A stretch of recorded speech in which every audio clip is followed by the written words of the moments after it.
I'm your host, Bradley Martin, and this is Clearing the Way, a resource for small business owners.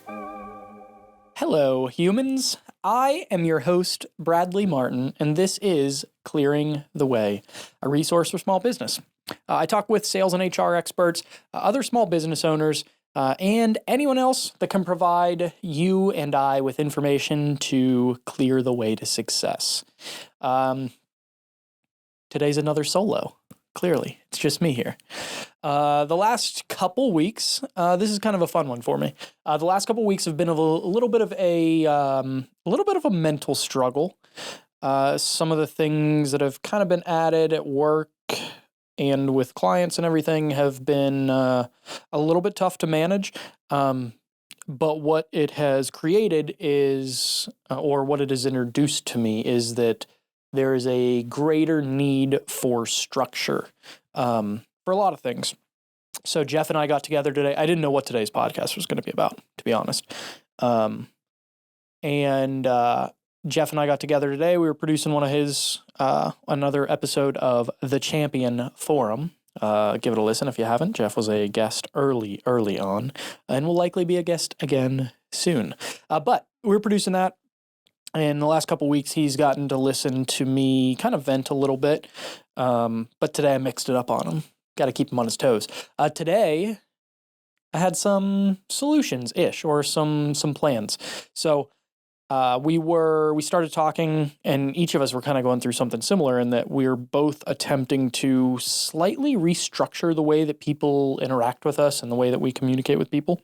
But this got me thinking about the reason for this, the reason for the need for this, the root of the reason why we need to do this.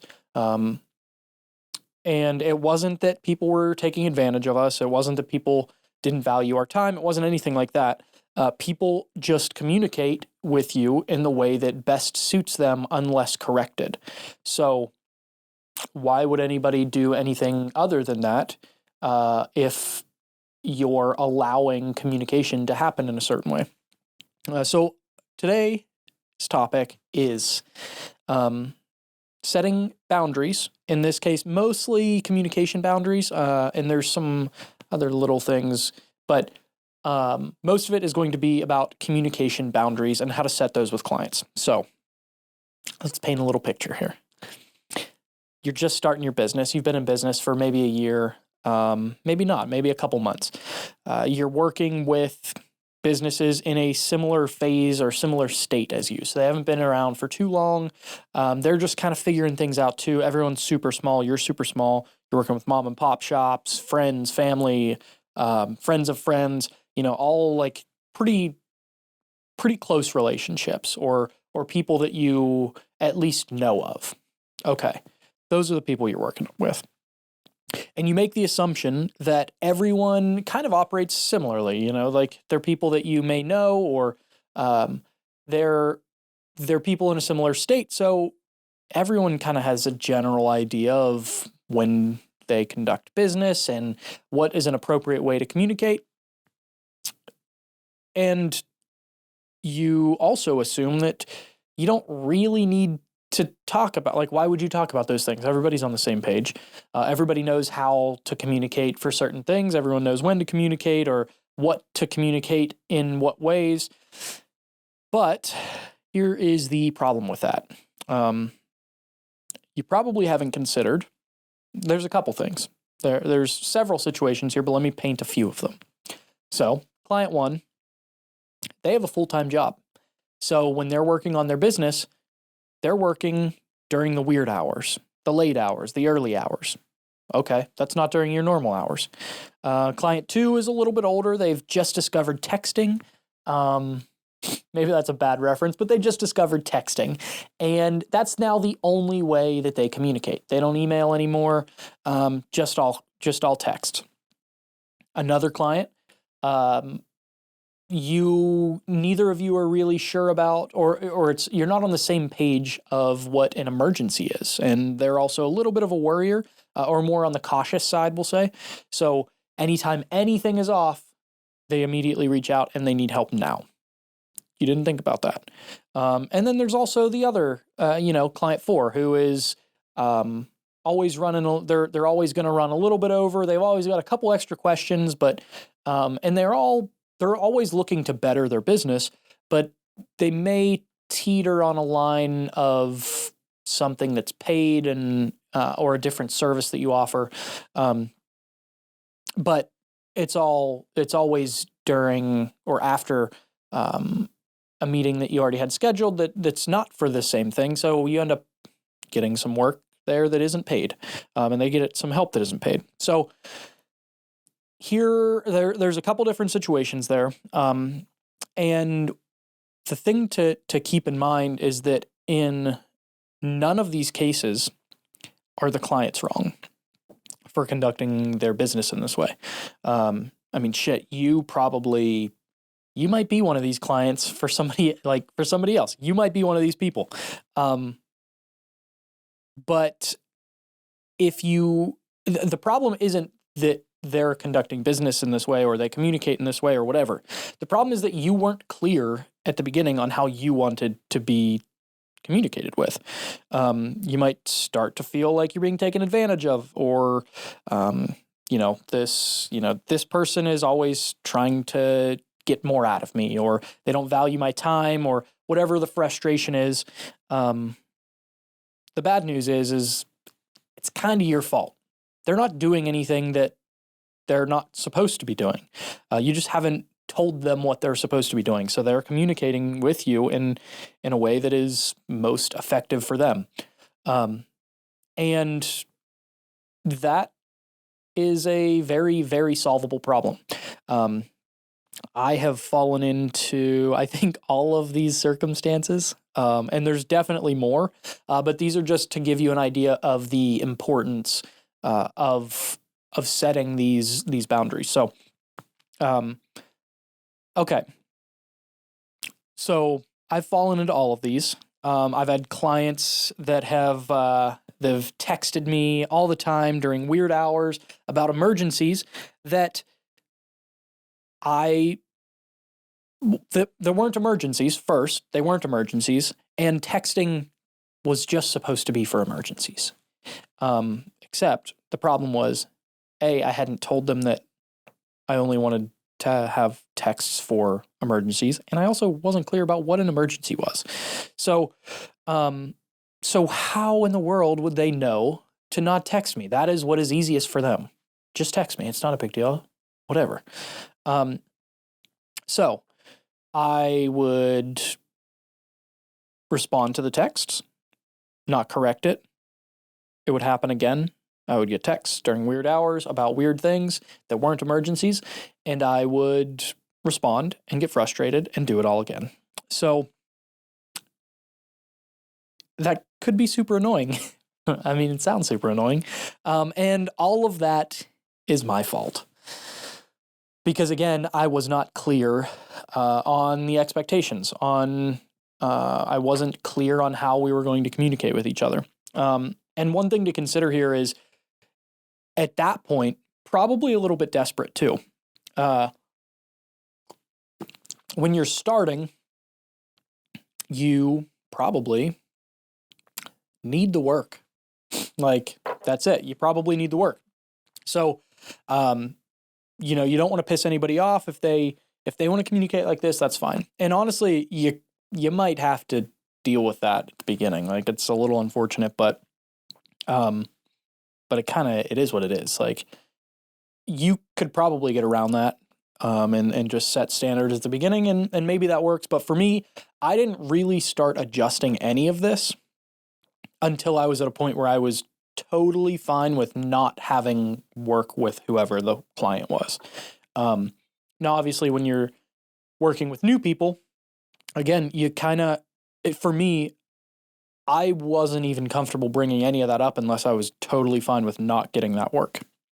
So, and obviously, like I said, changing the way I'm communicating with older clients, none of that changed until I was comfortable with not working with them. Now, obviously, there's some, I'm a human and I understand some of it. So I have some leniency there for sure. But And obviously at this point, I am not great at it yet, and I'm definitely not perfect at it because I started this by saying I'm going through another iteration of this and another tier, another phase, whatever you want to call it, another round of revisions to the way that I'm handling this. So, couple tips. When you are starting your relationship with a client, again, be cautious here. Like, if you're desperate for work, figure out how much you're willing to deal with. That's going to be important. You want to value yourself, you want to do all those things, but if you're trying to make it work, you're probably going to have to deal with a little bit of shit before you get to a point where you can make, you can have people work in accordance with your preferences. So, when you're starting, you've got to set very clear expectations and very clear guidelines for how you would like to communicate. If you prefer to receive emails, make that clear. For me, I prefer email for most communication because it's easier for me to track those things. If we've got a bunch of emails about a website or a video or whatever, I can very easily go back into my email and track all of those things. It's super easy. Where if I've got emails and texts, now I'm going both places, and now I got to figure out this was sent here and this was sent at this time and whatever. So it's way more difficult. So just be clear about that. Hey, please communicate via email. It helps me to track things better, helps me to track our progress and complete your project in a timely manner. So that's simple. Make sure you include that in your like if you have communication in your contract or whatever, like include all those things in the onboarding or earlier. If you only work during certain hours, make sure they know that. Let them know if there's if you only work until 6, and there are no exceptions, make that clear to them. And a way to kind of encourage or enforce that, just set an autoresponder. And that way people know, hey, I'm spending time with my family tonight. I'll get back to work at 8 a.m. and I'll answer emails in the order that they're received. Or I only answer email twice a week or something. Whatever your way of whatever your communication looks like, make sure they know that.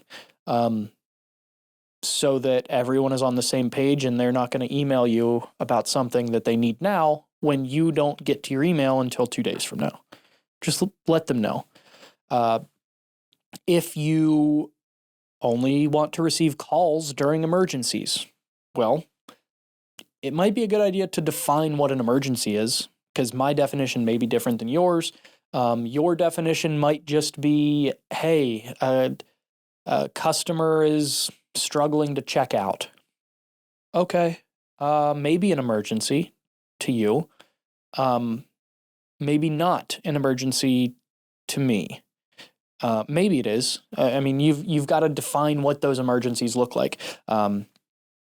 Because if you're not on the same page, it's going to be very difficult for you to. I mean, obviously, it's difficult to communicate if you're not talking about the same thing. So, hey, if the issue directly affects your business or your ability to conduct your business right now, give me a call. I'm open all the time, and make sure you combine some of these things. If you're open for emergencies at any hour, let them know. Let them know that you're willing and able to help them whenever it is, but only for certain things. And be clear about how those certain things work. If you prefer to receive texts, if that's your preferred method of communication, let them know. And if it's only during certain hours, let them know. Set some do not disturb. The same as your autoresponder on your email. Set some do not disturb hours for certain clients or for certain types of businesses or whatever. There are ways to do that with, not as familiar with Android, but with Apple. Build some different contact groups and set focus settings for those specific groups. Allow your friends and your family to reach you after certain hours, but not others. That's all fine. As long as we're clear about how we want to be communicated with, that's all good. And this also carries into, I mentioned the the scope thing earlier. But it carries over into that as well. If you're, and I guess maybe a better way to think about this is just setting expectations, but we'll stick with boundaries for now. I think we'll get into this expectation thing a little bit more into project scope. That'll probably be its own episode, but as a brief touch here, obviously this all carries over to that as well. If you're working with smaller businesses and you're a smaller business, it's easy for those conversations to kind of meander, and now this project is starting to creep into something a little bit more than what you both agreed to, but neither one of you are really pushing back on it. So you end up just doing the work because you kind of feel like you have to because it hasn't been made clear at the beginning. And you just weren't super clear on what you actually were doing in the project anyway. So even if you didn't think it was right, you don't really have anything to stand on because it wasn't super clear on what you're supposed to be doing. So again, set clear expectations for these things as well. And again, we'll talk about that we'll talk about all of that in a different episode. That might be a Thursday video whenever I get back to those, which should be coming soon. I'm sorry. But yeah, just set clear expectations. So and another thing to keep in mind here is you can be flexible with these rules. Like if you have certain clients that they kind of teeter on this like friend and client thing, like you can have different rules for them. It doesn't have to be cut and dry. I would suggest that you keep the guidelines the same for each client. Like if client A, you only communicate with, or you want to communicate with via text only during certain hours, but that's only like keep that consistent with them. Because obviously they don't know when you're changing that. Like if you just decide today's the day, I only want to receive emails, or this week or this month, whatever, like I'm switching to email, but I haven't let them know. Okay, well, now you're going to get frustrated because again, you haven't let them know that you now need to communicate via email, or you need them to fill out a form for maintenance, or you need them to fill out a request for something else. Like whatever it is, just be clear about how you want that to happen. So I guess to close it, just remember that in most cases, your client is probably not trying to take advantage of you. They're not trying to take advantage of you. There's nothing malicious. There's nothing weird going on here. They're just communicating with you in a way that they think is appropriate and that you have been okay with and haven't corrected. They're not trying to get more out of you. There's nothing weird going on in most cases. That might not be true in all cases, but most of the time, they're just doing what they think is normal, and that's fine. You just have to set up those barriers. They're going to keep doing that until they run into a wall. So you got to be the one, like you've got to set those up, and they may have their own way of communicating as well, but you just have to set the structure in place and make sure that everyone's on the same page. That's it. So set some clear guidelines for communication. Your clients are not mind readers. And if they aren't using the appropriate agreed upon forms of communication, make sure you correct it early. Correct it early in the relationship. If they send you a text, maybe respond with an email and maybe say, like, maybe not say anything about it, but I don't know. You can figure that out. Like, maybe you want to say, hey, just a reminder, for these types of things, I want to make sure everything stays streamlined. So if you could just email me, that'd be great. Something like that. I don't know. You can figure out the words. Those aren't that's not my strong suit. But you get the point. And that's it for the day. If you have friends you know you've got that friend. He's just always bitching to you about those clients that are taking advantage of him. Just share this with them. Let them know, hey man, it's your fault. You're the reason that they're taking advantage of you. They're not taking advantage of you though. Share this with them. Hopefully it'll be helpful for them. And that's all. Share it, like it, comment it. That is super helpful. Thank you for listening. Thank you for watching. And see you next time. Thanks. I'm your host, Bradley Martin, and this is Clearing the Way, a resource for small business owners.